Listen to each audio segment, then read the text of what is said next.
পড়ছিলাম নবরূপা, কলমে অনামিকা তাহসিন রোজা, পর্ব সংখ্যা ২৭। দিনটা যেন খুব দ্রুত কেটে গেল আজ। নিহারিকার মনটাও বেশ ফুরফুরে আর সুন্দর। আজ সারাটা দিন সে এনায়কে নিয়েই ব্যস্ত ছিল। মেয়েটাকে ভালো করে গোসল দিয়েছে, ঠিকমতো খাইয়েছে। এদিকে ইরফান কলেজ থেকে এসেছে দুপুরের পরে। এসেই সে ফ্রেশ হওয়ার জন্য ওয়াশরুমে চলে গেল। নিহারিকা ছুটে এসে রুমে হাজির হলো। দ্রুত আলমারি খুলে ইরফানের পরনের জামাকাপড় বের করে রাখলো। কোলে থাকা ইনায়াকে বসিয়ে দিল বিছানার উপর। ইরফানের ফোন সামনে পেলেই ইনায়া খুশি মনে সেটা নিয়ে খেলা করে। অবুঝ বাচ্চা হলেও ফোন নিয়ে খেলাটা যেন বেশ আনন্দের তার কাছে। নিহারিকা তোয়ালে নিয়ে ওয়াশরুমের বাইরে সামনে রেখে দিল, যেন ইরফান বের হওয়ার সাথে সাথে তা হাতের কাছে পায়।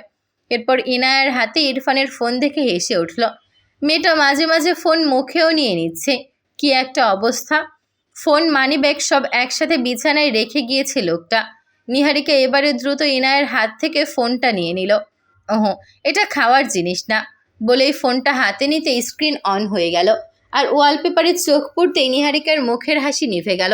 জল জল করা চোখের জ্যোতি যেন কমে গেল সবটা। কাপ্পা হাতে ফোনটা কাছে নিল সে। খুব সূক্ষ্ম নয়নে যত্ন নিয়ে দেখতে থাকলো ইরফানের ফোনের ওয়ালপেপারে জল জল করতে থাকা তাহিয়ার ছবিটার দিকে। ইনায়া খিলখিল করে হেসে নিহারিকার চুল নিয়ে খেলা শুরু করেছে, কিন্তু নিহারিকা স্তব্ধ। হ্যাঁ, এটা তো তাহিয়াই, আর সে ইরফানের প্রথম স্ত্রী। ফোনে তার ছবি থাকতেই পারে। নিহারিকা আগে কখনো ইরফানের ফোন স্পর্শ করেনি বিধায় কখনো চোখেও পড়েনি। তবে এটা তো স্বাভাবিক, তাই না? তাহলে ইরফানের ফোনের ওয়ালপেপারে তাহিয়ার ছবি দেখে নিহারিকার বুকে সূক্ষ্ম ব্যথা অনুভব হচ্ছে। কষ্ট হচ্ছে তার। লোকটা এতটাই ভালোবাসতো তার বউকে? না, ভালোবাসতো না, এখনো বাসে। নিহারিকা স্থির হয়ে বসে রইল। ফোনটা এখনো তার হাতে। স্ক্রিনে ভেসে থাকা সেই হাসি মাখা মুখ। তাহিয়া, শান্ত, মায়াময়, সুন্দর।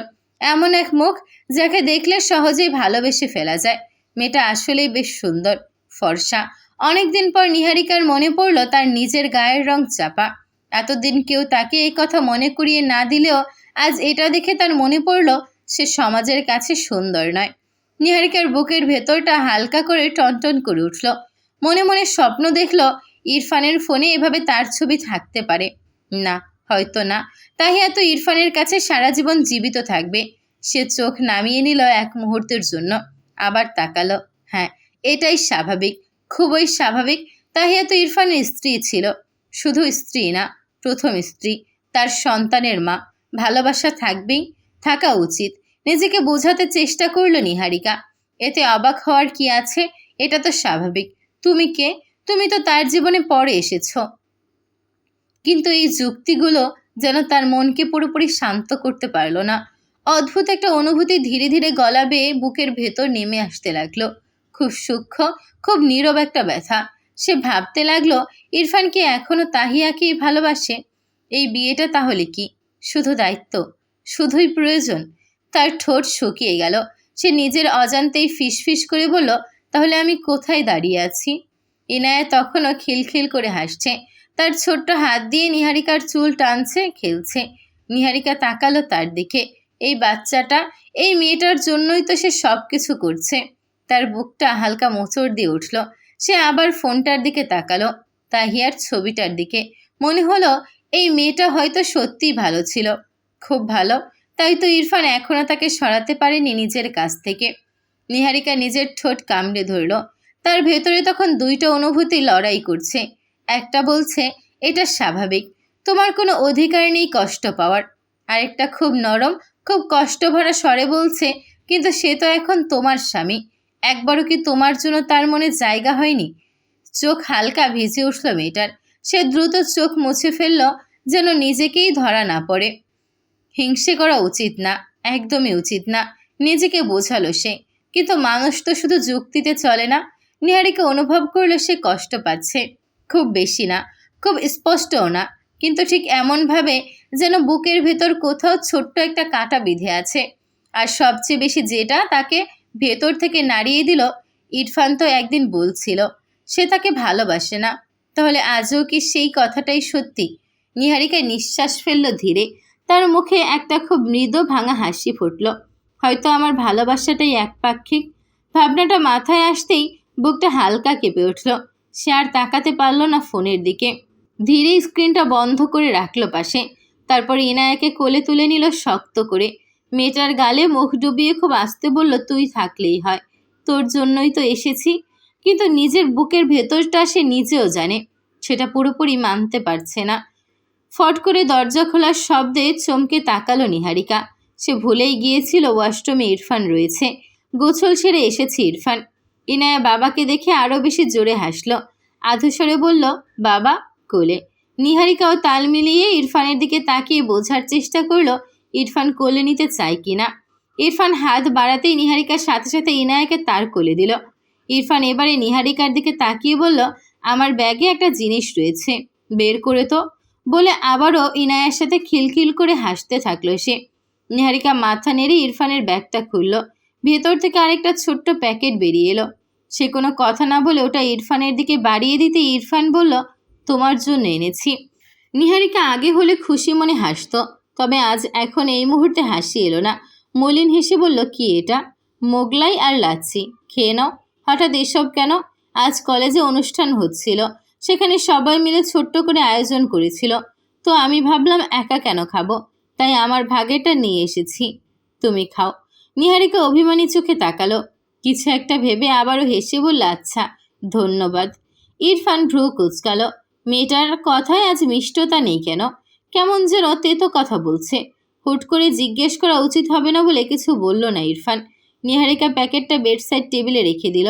ইরফান ইনায়াকে নিয়ে বিছানায় বসে বলল, ওভেনে গরম করে এখনই খেয়ে নাও।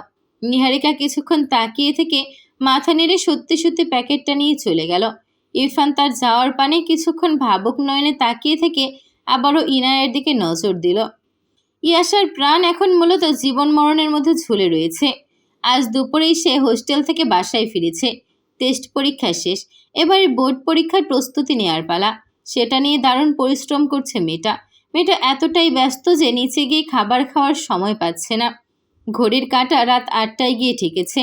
নিহারিকা আয়েশা বেগমের নির্দেশে ইয়াসার খাবার নিয়ে তার ঘরের সামনে এসে টোকা দিল।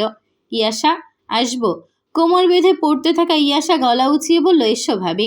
নিহারিকা ভেতরে ঢুকে রীতিমতো থতমত খেয়ে গেল। কি অবস্থা ঘর! এ কি অবস্থা! এটা ঘর নাকি পুরনো লাইব্রেরি? বই সব এত এলোমেলো কেন? টেবিল থেকে সব বই নামিয়ে বিছানায় কেন সাজিয়েছ? হ্যাঁ, আয় হায়। ইয়াসা খুবই গুরুতর দৃষ্টিতে তাকিয়ে বলে, দেখো ভাবি, আমি একজন মেধাবী শিক্ষার্থী, তুমি আমার ঘরকে অপমান করতে পারো না। পড়াশোনা করছি আমি, বই গোছানোর সময় নেই, শুধু পড়েই যাব, ডোন্ট ডিস্টার্ব মি, বলে হাতের বইটাও পাশে রেখে আরেকটা বই নিয়ে পড়তে শুরু করলি ইয়াসা। নিহারিকার চোখ পিট পিট করে তাকিয়ে মাথা নেড়ে বলল, ওকে ওকে, ক্যারি অন। ইয়াসা এবারে উৎফুল্লিত কণ্ঠে বলল, থ্যাঙ্কস টু ইউ, কাল তো ফ্রি আছি, ভাবছি মাইন্ড ফ্রেশ করার জন্য ঘুরতে যাব, চলো ভাবি একসাথে কোথাও যাই। নিহারিকা প্রথমে হ্যাঁ বলতে গিয়েও থেমে গেল। মলিন হেসে বলল, না গো, সরি, আমি কাল পারবো না, অন্য কাজ আছে। ইয়াসা চোখ সরু করে হুমকি স্বরূপ তাকালে নিহারিকা মেকি হেসে বেরিয়ে গেল। অবহেলা পেয়ে কষ্টিত হয়ে বেচারি ইয়াসা বিড়বিড় করে বলল, কেউ ভালোবাসে না গো মাবুদ, কেউ না। ইয়াসা বাড়িতে থাকলে ইনায়াকে কোনোভাবেই অন্য ঘরে নিয়ে যাওয়া সম্ভব না, তাই হার মেনে নিহারিকা ইনায়াকে কোলে করে ঘুম পাড়িয়ে ইয়াসার ঘরে রেখে এসেছে। একমাত্র ভাতিজিকে জড়িয়ে ধরে ইয়াসা আরামে ঘুমিয়ে পড়েছে। এদিকে ঘরে ঢোকার সাথে সাথে নিহারিকার চারপাশ চাপা অস্বস্তিতে ঘিরে ধরল। ইরফান জেগে রয়েছে।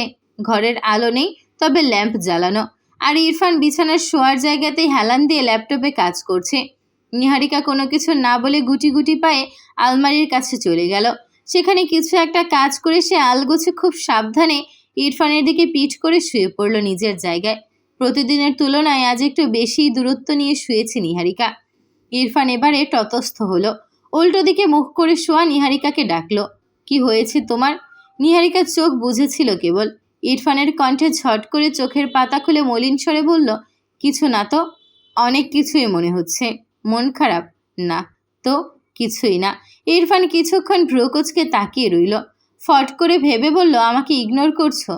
নিহারিকা কিছুক্ষণ চুপ থেকে বলল, কথা বলতে ভালো লাগছে না, ঘুমাবো। ইরফান ল্যাপটপ বন্ধ করলো সাথে সাথে। ঘড়ির দিকে তাকিয়ে দেখল ঘড়ির কাঁটা 10টা অতিক্রম করেছে মিনিট 10 আগেই। তবুও মনের ইচ্ছেতে জিজ্ঞেস করলো, ফুচকা খাবে? এত রাতে? পাবেন না, তুমি খাবে কিনা বলো। নিহারিকা ভ্রু কুচকে তাকালো। না, খাবো না। আবারও নীরবতা। ইরফানের মন খুঁতখুত করছে। নিহারিকা তার সাথে ভালো করে কথা বলেনি বাড়িতে আসার পর থেকে, তাই পরিবেশটা ঠান্ডা করা দরকার। কিছুক্ষণ ভেবে ইরফান আবারও অফার করলো, ছাদে যাবে। কেন? অকারণেই। ইচ্ছে নেই। কেন? নিহারিকা না পেরে বাধ্য হয়ে বলল, ক্লান্ত লাগছে, হাঁটতে পারবো না। ইরফান সেভাবেই বলল, কোলে করে নিয়ে যাই। দরকার নেই। আছে, খুব আছে। নিহারিকা এবারে শোয়া থেকে উঠে বসে বিরক্তিকর ভঙ্গিতে বলল, কেন বিরক্ত করছেন আপনি? বললাম না ইচ্ছে নেই। তুমি আমায় ইগনোর করছো কেন? যতক্ষণ না পর্যন্ত কারণ বলবে ততক্ষণ পর্যন্ত ঘুমাতে দেব না। বেশ আদরের স্বরে এই কথাটা বলল ইরফান, কিন্তু কেন যেন মেজাজ খারাপ হলো নিহারিকার। সে ফট করে বিছানা থেকে উঠে পড়ল। মাথার বালিশটা নিয়ে গটগট করে রুম থেকেই বেরিয়ে গেল। হা হয়ে খোলা থাকা ঘরের দরজাটার দিকে স্তব্ধ হয়ে তাকিয়ে রইল ইরফান। অভিমান জেঁকে বসলো তার মনেও।